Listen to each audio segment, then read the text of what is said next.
if you would, take out your Bible, or whatever on your device, and what we're going to do, we're going to be spending our time together in two different passages. And this is kind of what we're going to be doing through this series of the 10 Commandments, the 10 words. So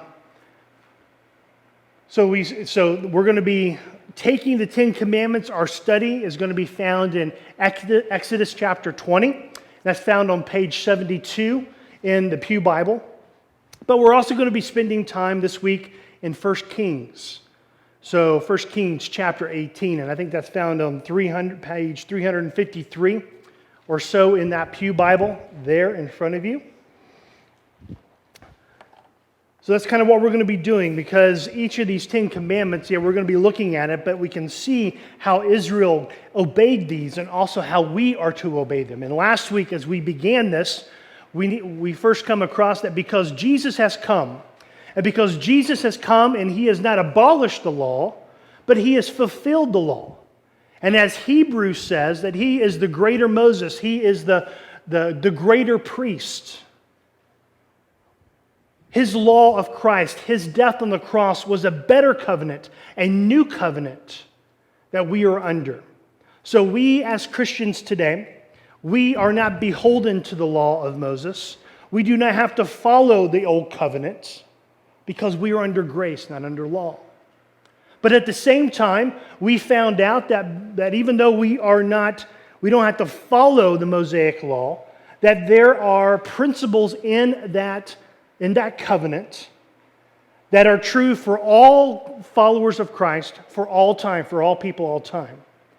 And that's what we see in the 10 words, the 10 commandments, that yes, they are part of a covenant we are no longer under. But Jesus himself says he didn't come to abolish it, but fulfill it. Jesus and Paul themselves and James talks about the law. In the New Testament, we see that 9 out of 10 of these commandments are something that we are to follow. And in these 10 commandments are principles of God's eternal law. That even though that part of the law has been completed, that covenant is no longer valid, there are principles that we are still to look at. And I didn't go deep into this last week, but this idea, you ever heard, remember when Jesus said an eye for an eye? That is actually, if you go back to the Old Testament, that's actually found in the Old Testament law. Now, it doesn't mean that we are to sit there and, how some cultures cut that. If you cut off a person's hand, then your hand has to be cut off. Or if you steal, you are to cut off the hand. That's not what he's talking about.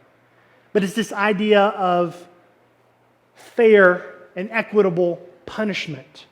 That Jesus is saying that we are to live a life, our justice system, our legal system, is to have this idea that no punishment should be too harsh for the crime or should be too lenient for the crime.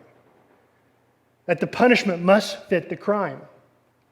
Not only that, but what we must understand is that, Paul he goes back into the Old Testament law a couple of times, talking about the church.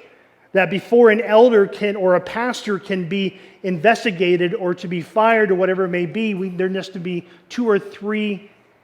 there must be evidence or 2 or 3 witnesses. That goes back to the Old Testament law. But it's something that the idea of thou shalt not bear false witness against your neighbor. That's kind of built into the system. That before we bring anybody up on charges, there has to be proper evidence. So we see that there are principles, and I can't tell you exactly this step. Can't go through the law and sit there and say, yeah, that's good today, that's good today. But what we see is that inside the law that there are principles that are good for us that we need to have because the law gives us the character of God. We saw last week that the law was a mirror, that it reflects the character of God in every single command that we're going through in this series. We're going to see how that reflects God's character. It's a map, and it tells us what we need to do to obey each command. It tells us what we have to do. And it's also a mentor, a tutor, that it teaches us that of our sinfulness and what we need to change in our life to be right with God. So we see this idea that even though we are living under the age of grace, we're living under the law of Christ, not the law of Moses, that there are still principles that God expects us to understand and expect us to follow, because those principles come out of his identity. And since we are not only made in the image of God, we are also saved to be sons and daughters of God. And we are to be like him. So how do we know what to do? How do we follow God? We have to find out who he is, and we find that out by his revelations of his laws. Now, last week, I started with this idea that more people knew the 7 ingredients of the Big Mac. And sorry, I do not have any food today. But that was nasty food. Nobody wanted it in the first place. And also instead of the 10 Commandments. And my wife, usually I find this out. She goes, you mean you don't remember the song? How many of you remember the song of the Big Mac?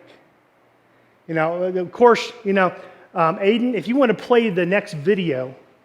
So I found this on I found this on YouTube. Pickles, lettuce, cheese, and the pickles. No. Pickles, cheese, lettuce and onion, sesame, all seed bun. I think they're describing a big... 2 all beef patty, special sauce, lettuce, cheese, pickles, onions on a sesame seed bun. Say that again. 2 all beef patty, special sauce, lettuce, cheese, pickles, onions on a sesame seed bun. 2 all beef patty, special sauce, lettuce, cheese, onions, pickles, onions on a... McDonald's Big Mac, the big sandwich with the great big taste that everybody's talking about. Sesame seed bun, and we forgot the onions. Yes, it did. Yes, it did say onion. Are you sure? It said onion. All right. 2 all beef patty, special sauce, lettuce, cheese, pickles, onions on a sesame seed bun. McDonald's Big Mac, the great big sandwich with a great big taste. Lettuce. Pickles. Cheese. Hey, that's a... Big Mac. You deserve a break today at McDonald's. Where your dollar gets a break every day. Far out. What'd you say? Sure. We'll just have Linda take the church credit card and go out there. No. I tell you what, McDonald's is expensive today. Yeah. But I told my wife, I don't remember that. And I remember, the Wendy's, where's the beef? Remember that? I mean, that was just classic. But, that ad is from 1976. So that was, and actually the other ads I saw were from 1974. So this is all before some of us were born, Not all of us, but some of us. And aren't you happy with technology? You could barely hear and understand them, can't you? That our technology is so much better. Our commercials are completely different today, too. So, but no, I thought that was interesting. So yes, my Big Mac was made wrong. It didn't have onions on it. So, but I thought that was interesting. So, but so what we're going to do, we're going to wait to say the 10 Commandments at the end of our service today. But we are to know the 10 Commandments. So we're going to go through this one every single week. So this week, look at Exodus chapter 20. Exodus chapter 20. So you will not be quizzed on the ingredients of the Big Mac, but you will be quizzed on the list of the 10 words, the 10 Commandments. So Israel's in Sinai, at Sinai. And this is what it says. And God spoke all these words, saying, I am the Lord your God, who brought you out of the land of Egypt, out of the house of slavery. And here is the first commandment. You shall have no other gods before me. You shall have no other gods before me. Now, we also need to understand that there are 2 sets, depending on what church tradition you are from. If you are from a Catholic tradition or a Lutheran tradition, they separate the 10 Commandments differently than what Protestants do, or Baptists and Methodists and everything does. So what it is here is that we have, we're going to go under the Protestant one. Most of us probably, it's the ones that we usually see. So this is the first commandment that we see here. And so what is this saying? Here's a summary of the first commandment. It's up here on the screen. It says, if God is not Lord of all, he is not your Lord at all. So hopefully what we're going to do is that as you get to know these commandments, you're also going to find we're going to have a kind of a phrase to summarize each of these commandments. And I liked, as I was studying, I like one pastor said, and this is how he summarized it. If God is not Lord of all of your life, then he's not your Lord at all. Because we see that God is a jealous God. He is a God that demands unhindered worship, undivided worship. So in this, we're going to look at this, and this is kind of how we're going to see the character of God in each commandment, and also how we are to carry out that commandment. So what does this commandment say about God, his identity? So look at verse 2. I am the Lord. What do you notice in your Bibles about that word? Is it different than the rest of the rest of the words in your Bible? It's all the letters are capitalized, right?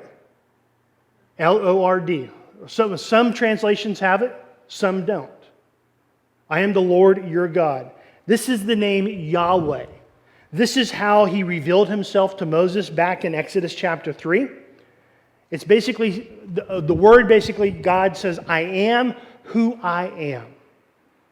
And in our Bibles, it is normally, depending on your translation, it is set aside as a picture to us that this is God's covenant name. And it's the L-O-R-D is in all caps. One theologian said that this name pointed is a combination of three Hebrew words which mean he that will be, he that is, and he that was. What we see is God is telling not only Moses, but then he is reintroducing his name to a whole nation, saying, I am the self-existent one who has no beginning and who has no end. This is a God who stands above time and is not bound by time. So this, what we see, let's kind of unpack what this meant for the Israelite as they would to learn this, as they were to read this in their scrolls. This name for God is used 6,800 times in the Old Testament. 3 times more than Elohim, which is the word God, which is his more generic name. And it's translated Jehovah, Yahweh. Whenever we hear the word Jehovah Jireh, when we sing that song, that word is that word Yahweh. It was considered sacred. It was so sacred that as scribes were copying and making copies of the Old Testament, each time they came to this word Yahweh, they would take a bath, they would change their clothes, they would change the pen, and after they would write the word Yahweh, they would burn the pen. They respected it, they revered it so much. In fact, it was the name that was not spoken except one time a year on the Day of Atonement in the Holy of Holies only by the high priest. And as a way to help the nation of Israel to set this word apart from the rest of them, when the scribes wrote the word, they would write it without vowels. So when a person would see this word Yahweh without vowels, they would know that they were not to speak it. Now think about it. Try to say your name without vowels. My name is David. You can't say words without vowels, can you? So it's kind of like Wheel of Fortune. You got to buy a vowel because they're so important, because sometimes you don't know what the phrase is without the vowel. So they'd be coming along, and you would sit there and you would see this word without the vowels, and that would tell you, it would make it almost impossible unless you knew that word to be able to pronounce it. So the God of the Bible is who he is. This means he is not whoever we want him to be. It's not a product of some ancient culture. It was not a product of a reflection of the idea of who Moses thought God was. He is who he is. He's a creator. He's a powerful God. So that's what it is. I think I forgot to say that he is powerful. He is the sustainer, the creator, the sustainer of all things. He's unchanging. He is self-existent. That means that God does not depend on anybody. He is neither helped by our faith or He is neither hindered by our unbelief. God is who He is, not created, not dependent upon anyone or anything for value or for existence. He is a powerful God. Not only that, but He's also personal. He's also personal. Look at verse 2 again. The Lord your God. We kind of talked about this very quickly last week, but your is in the second person singular. God is powerful, yet He is personal. He is majestic above everything, but yet we can say the Lord is mine. He is immense, but yet He is immanent. He is never ending, and yet He is near. You see, God has revealed Himself. Not just so that we can sit there and say, well, God's egotistical. No, He's revealed Himself so that we can know Him relationally. We can know Him relationally, and that's what we see. Look at the rest of this personal relationship reinforces the rest of the commandments. In verse 5, it says, I am the Lord your God. I am a jealous God. We'll look at that next week. In verse 7, you shall not take the name of the Lord your God in vain. Verse 10, but the seventh day is a Sabbath to the Lord your God. Kids, honor your father and your mother, that the days may be long in the land, and the Lord your God is giving you. We are privileged. We are a people who can have a relationship with God. Even though He is powerful, He is loving. God is the one who wants to, and this is important to keep in mind. We need to understand that. He's the one, He's our God that has saved us out of slavery from sin. He has come to redeem us. He first redeemed us and then He gave us His law. He redeemed us and then told us how to act. It is not our actions that tell us how to live, or it is not our actions that redeem us. But because we are redeemed by God's amazing grace, Jesus has paid the price. God has paid the price of redemption to save us out of sin. So therefore, we obey Him because of what He has done for us. You see, He's powerful, He is personal, but also He is particular. Look at the next one. He is particular. What do I mean by that? Of course, as a Baptist pastor, I have to have the 3 P's. In verse 3, you shall have no other gods before me. He's a person that wants undividing worship. Now, what does this mean? Have no other gods before me. It doesn't mean that it's permissible to worship other deities as long as we put God first, or other things. It doesn't mean that as long as I am the first in your life, it doesn't matter what you do with the rest. That wouldn't have been, that earth-shattering wouldn't have been. Think about Egypt, where they came from, and all the gods that they worshiped. God was saving them out of that worship to many gods to worship one God. Even though Egypt had a whole bunch of gods, they had one main God, and that was Ra, the sun god. Think about, growing up and think about mythology. Greeks, how many gods did you learn about that were, in the Greek, and that were sitting up there in the pantheon? There was lots of them. But who was the main guy? Zeus.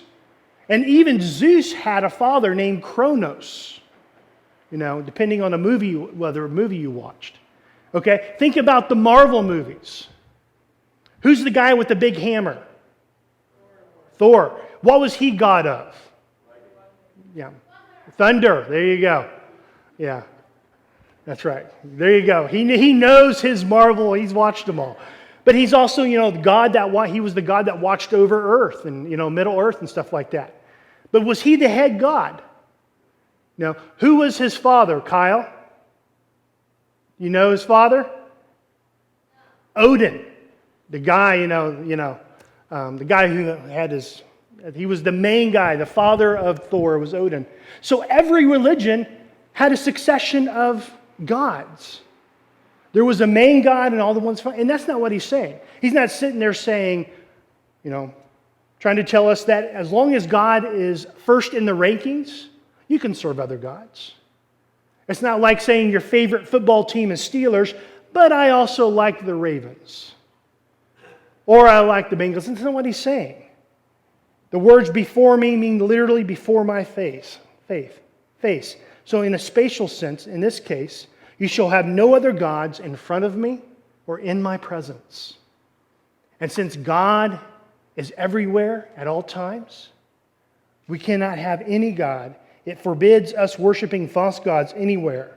Anytime we serve any other God, we are doing it in the presence of God Himself. You see, it's kind of almost like this idea. It's undivided commitment.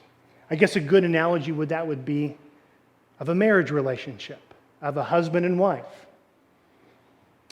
It's not a both and, it's an either or. Think about this.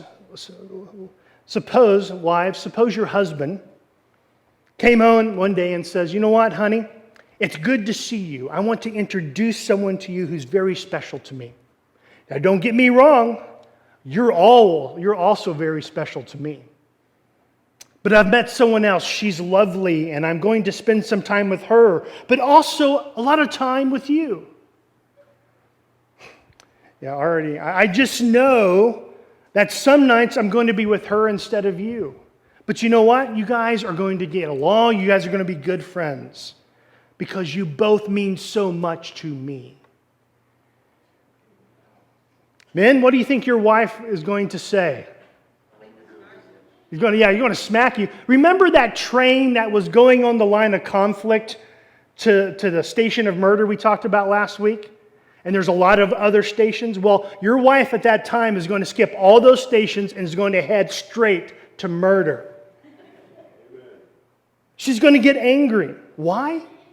Because marriage is not a both and relationship. It is an either or relationship. Marriage is a relationship that demands forsaking all others, and that is the way with God. God is particular. Love is the very heart of the first commandment. We are to love the Lord our God. The Lord is one. You shall love the Lord your God with all your heart, with all your soul, with all your might. That's what Deuteronomy 6:4-5 says. Love suggests affection, a decision to choose to love only God and no one else more than God. We commit ourselves to Him unreservedly. There can be no other relationship that we place our trust in like God. It means God alone. So this means when it comes to worshiping God, it's all or nothing. It's the way it's always been. It was the way on Mount Sinai when God gave the law to Moses. It was the way with Joshua, who renewed the covenant and said, "Throw away the gods of your forefathers who worshipped in Egypt and serve the Lord. Choose yourself this day whom you shall serve." It was the way on Mount Carmel when Elijah liberated the Israelites from their bondage of Baal. It's the same way with Jesus Christ, who says we cannot serve two masters. God's people, we have a choice that we are faced with. We need to understand that we are to serve God and God alone. Why? Because He's a powerful God.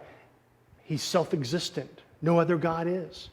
But He's a God that wants a relationship with us. And He is a God that's particular. It says, me and me alone. So what does that mean for us? So what does it mean to obey this commandment, to have no other gods in His presence, to have no other gods before Him, before His face? Well, we need to go back and understand what this meant for Israel. We see first and foremost that idolatry was would always be a snare for the Israelites. Idolatry would always be a snare for the Israelites. You know, God gave this command to them, and even before the ink was dry on the covenant, what did they do? They forsook him and decided to worship the golden calf. Moses was gone just a little bit too long.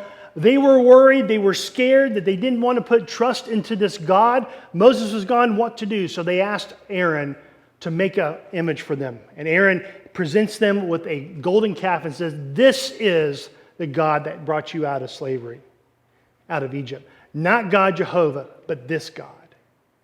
And even though God forgave them after their punishment, even though they eventually got into the promised land, we see in the book of Judges that when they went into the promised land, the book of Joshua, they didn't do what God said. They didn't destroy every single civilization. They didn't run out everybody in the land, but instead left some people there behind, which meant that the pagan gods were going to be a continual snare for the Israelites. Look what Judges 3 says.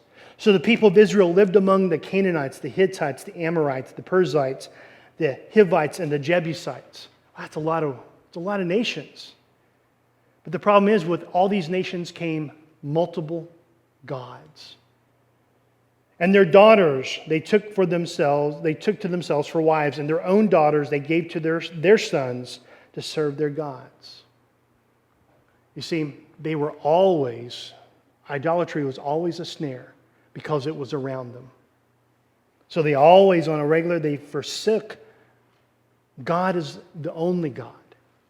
And then they took and allowed the other gods to replace the one true Jehovah. And the tragic part of this was that these man-made gods stole their time, stole their worship, their affection, their money, and even their children. And sadly, their life was no better, despite that fact, they continue to serve these gods above and beyond the true God. Because these gods could never save them and could never satisfy them. So what I want to do is I want us to look a little bit at some of the gods that we talked about. So I want you to turn to 1 Kings 18. 1 Kings 18. So we're not going to spend any more time in Exodus this morning. 1 Kings 18. And we can see an example, a classic example, how them not following this commandment, what it looked like to them. You can sit there and in your notes there are a couple places for some of these gods. And you can see them right here.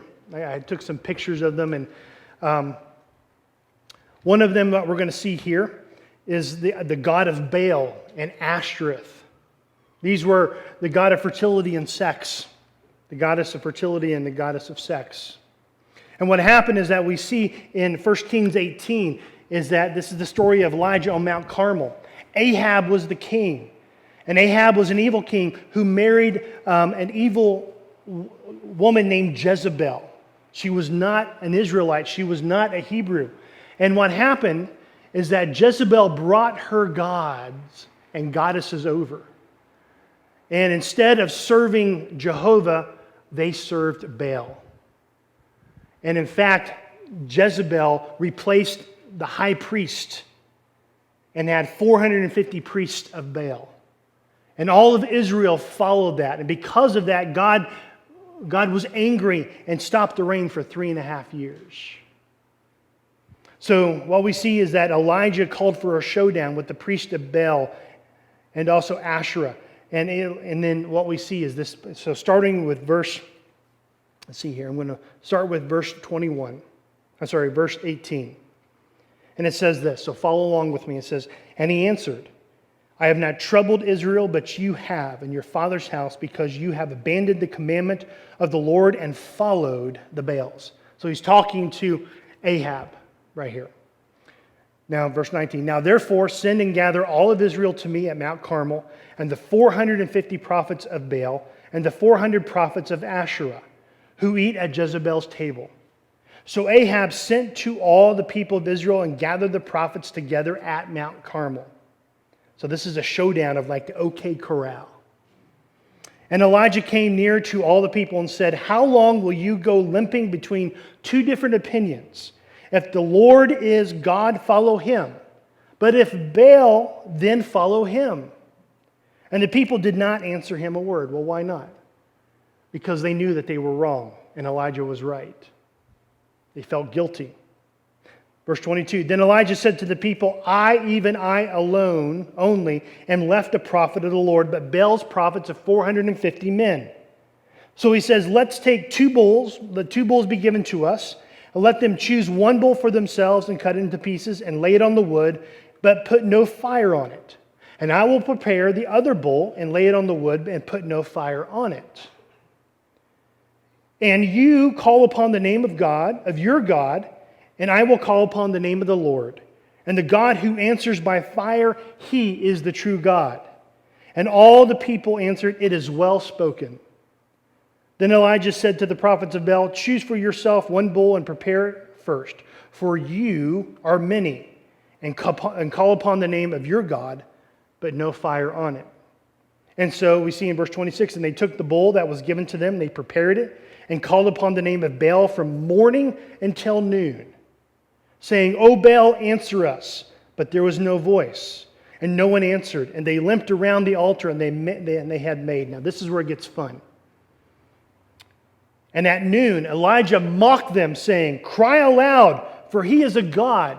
Either he is musing, or he's relieving himself, or maybe he's on a journey, or perhaps he's asleep and must be awakened.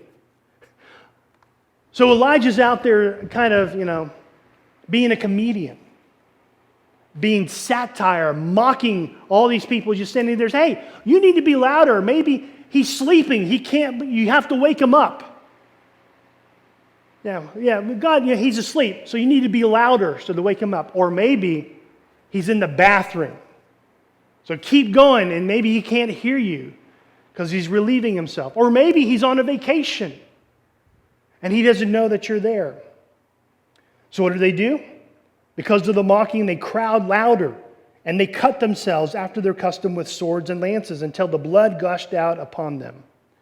And as midday passed, they raved on until the time of the offering of the oblation, but there was no voice. No one answered. No one paid attention.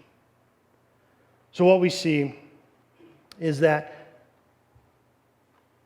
they are worshiping a God. He was sitting there saying, maybe your God's taking a nap.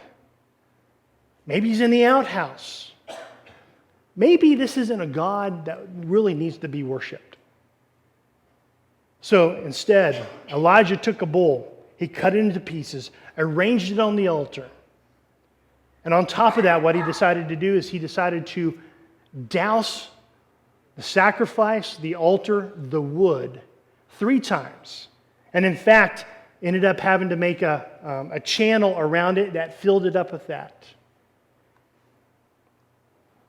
before he called on the name of the Lord. And when he called upon the name of the Lord, instantly we see when God sent down the fire, it not only burned up the sacrifice, the wood, it burned up the stone, and all of the water that was inside of the channel. The Lord, he is God. The Lord, he is God. And because of that, the false prophets were all killed in one day. And the people returned to God as God alone. And then it started to rain. So what we see is that, and this was not a one-time story. This was something that happened time and time again. Even the book of Judges tells us about their the idea that slavery was there. And we can sit here and we see Baal, and we can see a picture of him. This was the god that they served. Or, you heard of Dagon, the Philistine god of fertility. And it's there in your passage there. It was a god who was half man, half fish. So it was like a minotaur. Instead of a bull, he was a fish. Now, remember the story of Jonah? That he was swallowed by a fish, and when he came upon land, he reeked like a fish. Well, and why did that happen? Well, Nineveh followed the same type of God, half man, half fish. So when he came, when he's sitting there saying, God, I was saved from a fish ate me and I'm still alive. Hey, well, man, this God is more powerful than our God.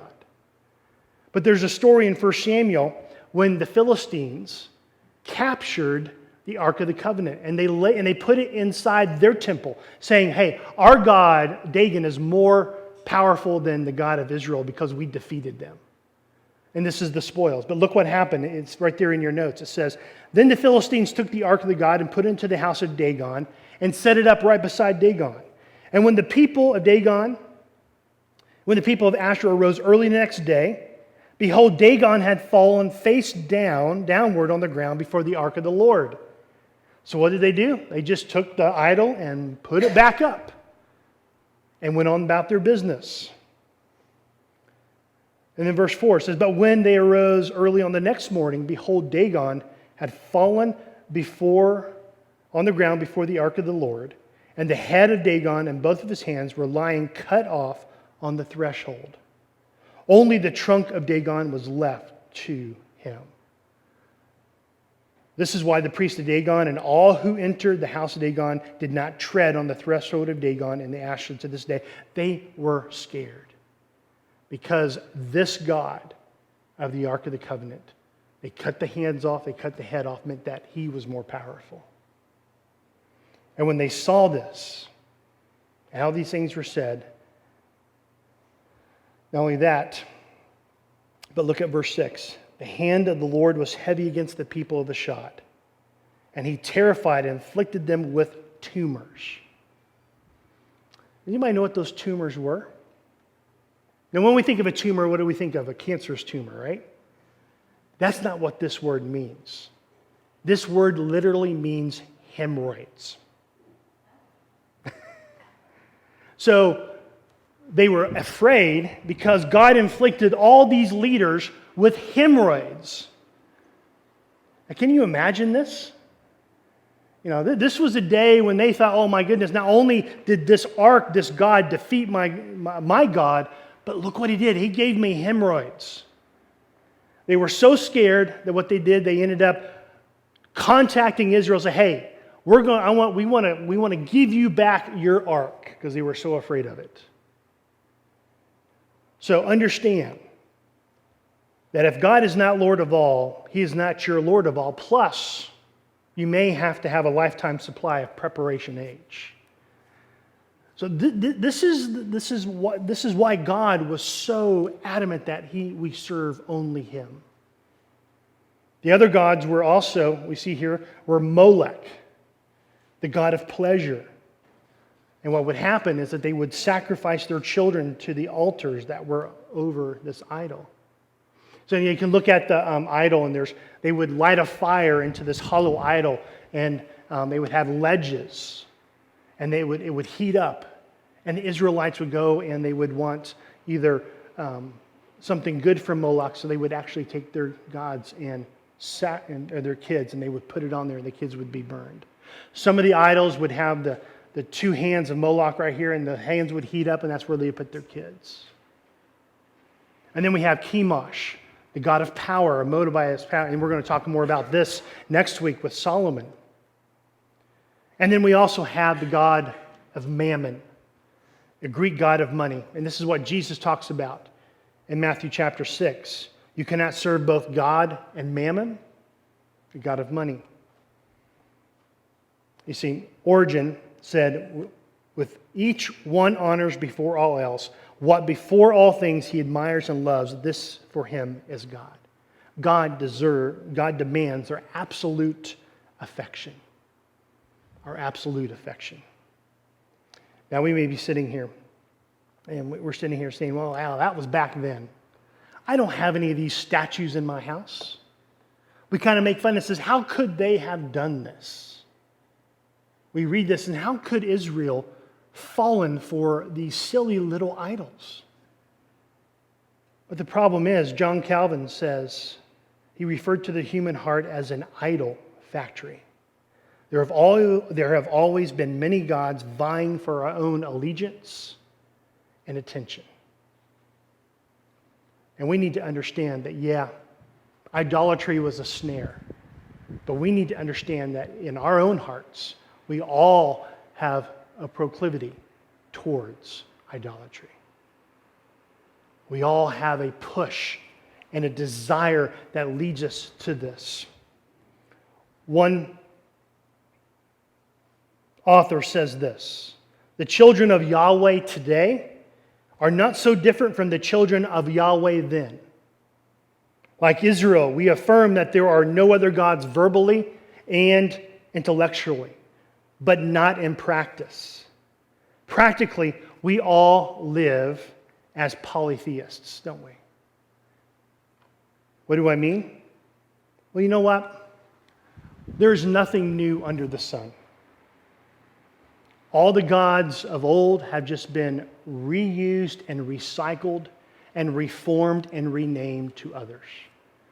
The god of Baal, the god of Molech, the god of Dagon, the god of Mammon, the god of Chemosh are all still worshipped today in the 21st century America.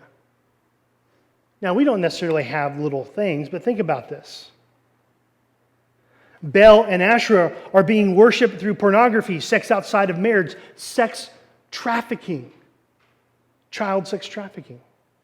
There are whole industries built upon the god of sex and fertility or non-fertility.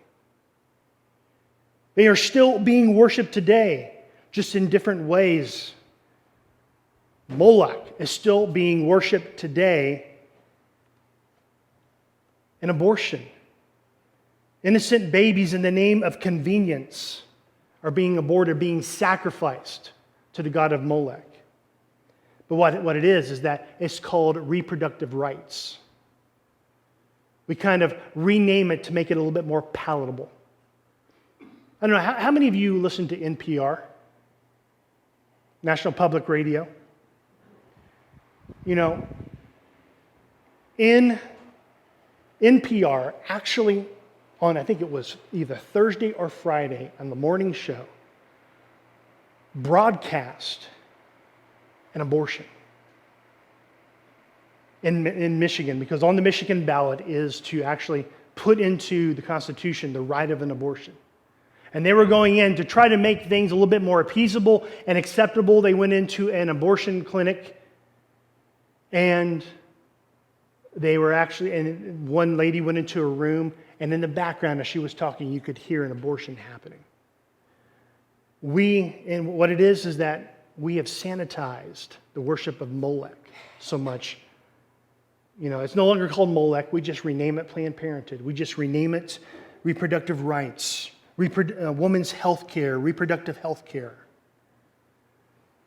Baal and Molech are still being worshipped. Chemosh, the god of power, still being worshipped today in the halls of capital cities, in the halls of Washington, D.C.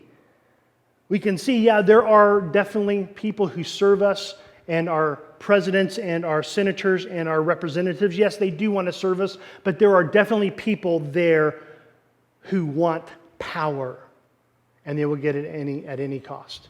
Think about this. Where in the world would you pay hundreds of millions of dollars to get a job that only pays $400,000 a year? But that's what happens every 4 years. Why? Has nothing to do with the paycheck, has nothing to do with the plane. It has everything to do with power. Yes, we need to have proper people put into office. But when we look at our leaders, yeah, there are servants, there are people who are wanting to serve, but there are more people who are worshiping the god of Chemosh in politics. The god of Mammon is still worshipped today. We are greedy. We worship by gambling, playing the lottery, hoarding, extortion, and stealing from one another.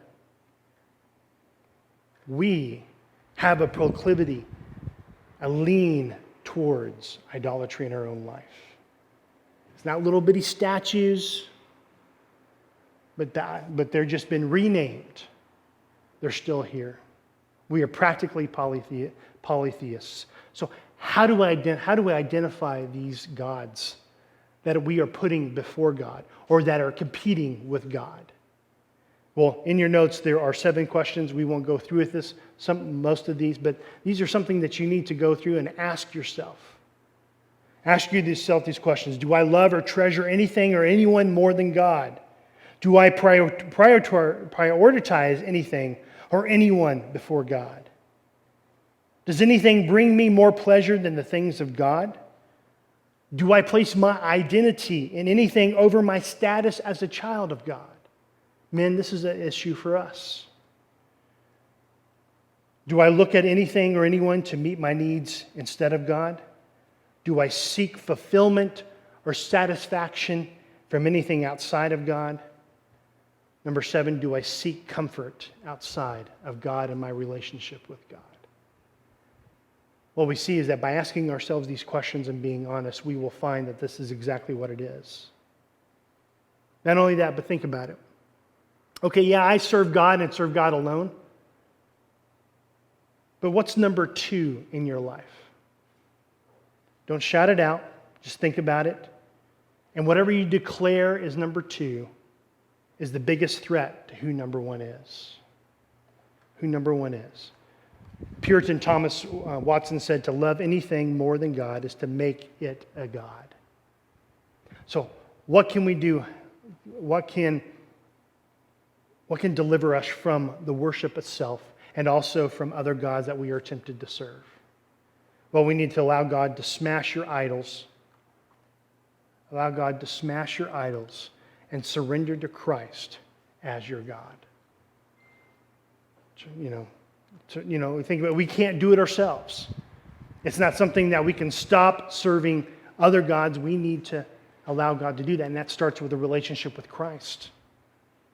The only thing that can replace all the other things is when we place our total faith and commitment to the Lord Jesus Christ. He is, the Bible teaches that that God is one God in 3 persons, the Father, Son, and Holy Spirit. That's why if you read the New Testament Gospels, that's why Jesus always got into trouble when he says, I am. They wanted to sit there and say, well, you are equating yourself with God. That was blasphemy because he was using the most precious name of God, I am who I am, and equating himself with God. Therefore, the worship of Jesus is not just worship some other God, but you worshiping God himself, God in the flesh. Allow God to smash your gods.